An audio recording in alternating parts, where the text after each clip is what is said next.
Fala pessoal, tudo bem? Eu sou o Yukio, eu sou obviamente o dono desse canal. Ah, vá! Por isso chama canal do Yukio. Eu também sou autor do statsite.com.br. Se você não conhece, o link vai estar na descrição.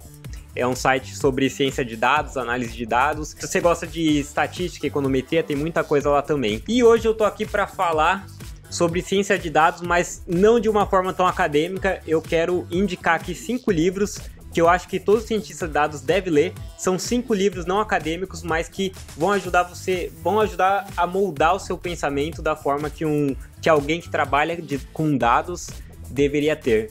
Sou um pouco prepotente, né, falar deveria ter, mas vocês vão entender que são livros bons para ajudar a gente a modelar o nosso pensamento de uma forma que a gente olhe para as coisas com um olhar muito mais estatístico ou muito mais de alguém que trabalha com dados mesmo, beleza? O primeiro livro que eu queria trazer é O Andar do Bêbado. Ele é um livro super interessante, foi indicado para mim pelo meu professor de Estatística 1. Eu sou matemático, eu não sou formado em Estatística, então eu tive Estatística 1 e 2. E o meu professor Marcos Magalhães, ótimo professor, aliás, ele me recomendou esse livro, que ele trata o ponto-chave desse livro é o acaso. Ele explora de forma probabilística os eventos que a gente está acostumados a olhar no dia a dia e achar que é de um jeito por causa de uma coisa ou é por causa de outro. Ele mostra muito de como a gente olha da forma errada para as coisas. Vai te ajudar a ter muita noção de vários conceitos estatísticos. Ele tem zero matematiquez, vamos dizer assim. Ele é totalmente assim acessível para qualquer um. Se você for novo na faculdade, tipo, tá começando agora, pode ler que não precisa se assustar. Só um exemplo, vamos supor que você seja cientista de dados de um hospital, de uma rede de hospitais, e aí você trabalha ali, ou de um laboratório, trabalha com pesquisa, trabalha com testes, né, para detectar doenças, e aí você vê que no seu teste, dado que o seu teste deu positivo, 95% das pessoas que fazem o teste e tem resultado positivo tem a doença, e 5% das pessoas que fazem o teste e dão um resultado positivo não tem a doença. Então, se você fez o teste e voltou resultado positivo, quer dizer que você tem 95% de chance de ter a doença? Então, não quer dizer isso.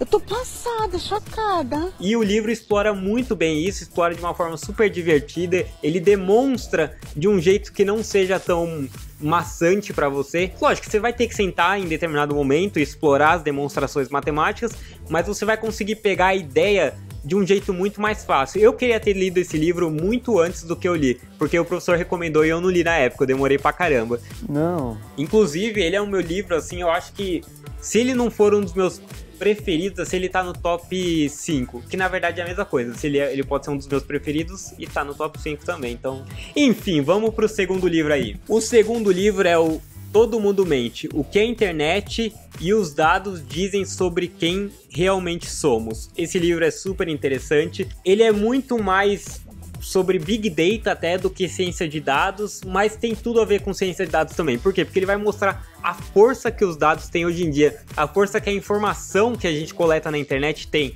o quanto que a gente coletar dados ali, seja através de um aplicativo, seja pesquisa do Google, podem responder sobre a gente. Então ele explora, por exemplo, o que aconteceu com as pesquisas do Google quando o Obama foi dar um discurso. Será que tem um viés mais racista ali? E aí ele consegue capturar coisas que a gente não conseguiria por forma de entrevista, por exemplo. Se você perguntar para uma pessoa se é racista, ela vai falar que não. Agora, quando você começa a explorar de uma outra forma, sob outra perspectiva, você consegue capturar isso. E ele mostra essa perspectiva do ponto de vista das buscas na internet, dos dados coletados em aplicativos e coisas do tipo. Então é um livro super interessante, ele vai desde do tema de sexo e os homens procurando sobre tamanho do pênis. Putz, será que isso aqui desmonetiza? Bom, eu também não monetizo nada. Foda-se! Eu acho esse livro fundamental para quem quer ingressar em ciência de dados ou já está na ciência de dados, mas quer talvez aprimorar assim, a forma de pensar, as suas ideias, explorar novas... Porque isso é curioso também, quando a gente trabalha com ciência de dados, tudo bem, a gente vive muito de teste AB, dados cross-sectional, mas é interessante quais abordagens a gente poderia fazer de algum tema de uma forma mais criativa.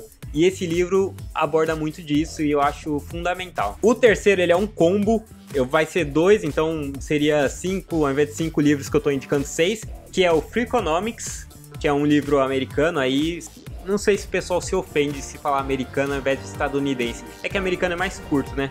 E Pode Não Ser o que Parece, que é um livro que foi escrito pelo Sam Midana, junto com o Sérgio Almeida, professor lá da USP. O Sam, acho que vocês conhecem, era da Globo, agora tá no Jovem Pan. E teve até um auxílio que eu descobri depois, o Leonardo Siqueira, que é do Teatro Econômico, que é um cara também super competente aí em economia, que manja demais.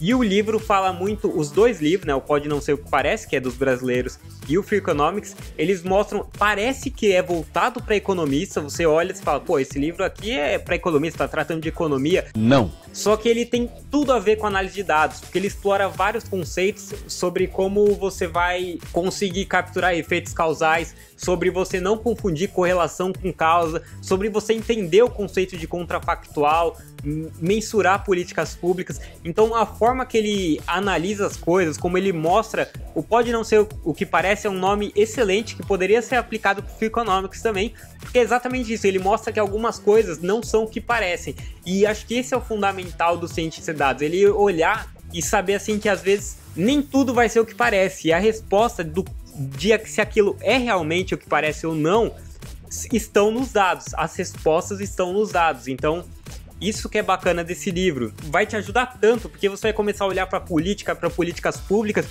sob uma outra perspectiva, e você pode levar essa mesma ideia, você leva também para o mercado privado, porque pensa comigo, vamos lá, de novo aquela parada da Amazon, você mudou um botãozinho, beleza, você mudou o botão, olhou para ele como estava antes, olhou como estava depois, isso quer dizer que se ficou pior ou ficou melhor foi só por causa do botão?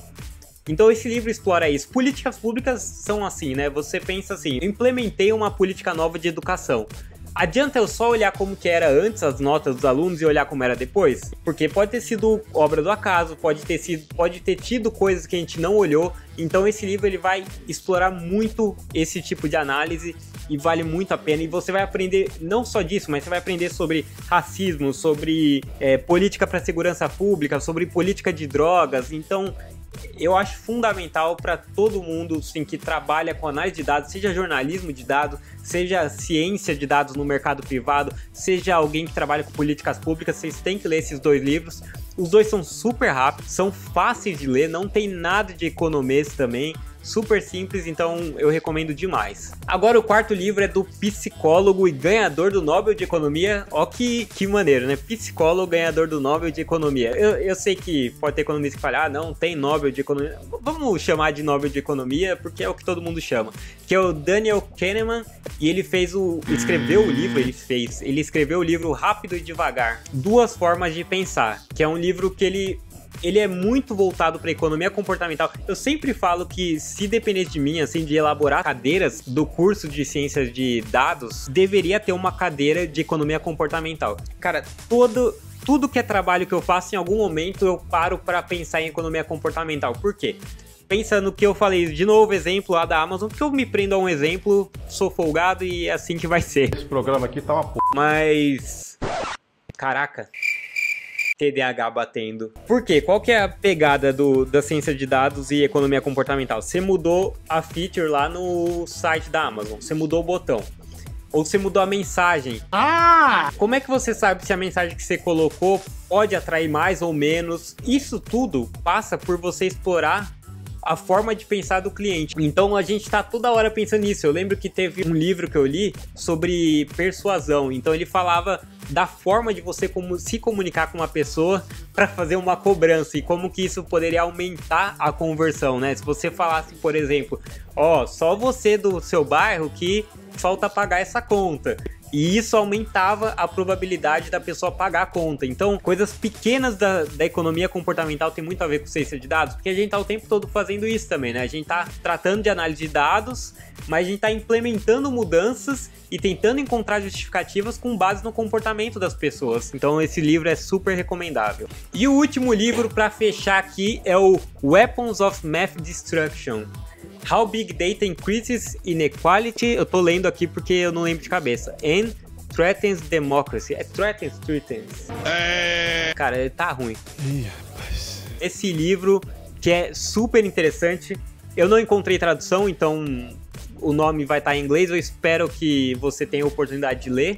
É uma chance muito legal de analisar a ciência de dados, modelagem estatística, Big Data sob outra perspectiva, sob outro ponto de vista, que é o que? É da responsabilidade social.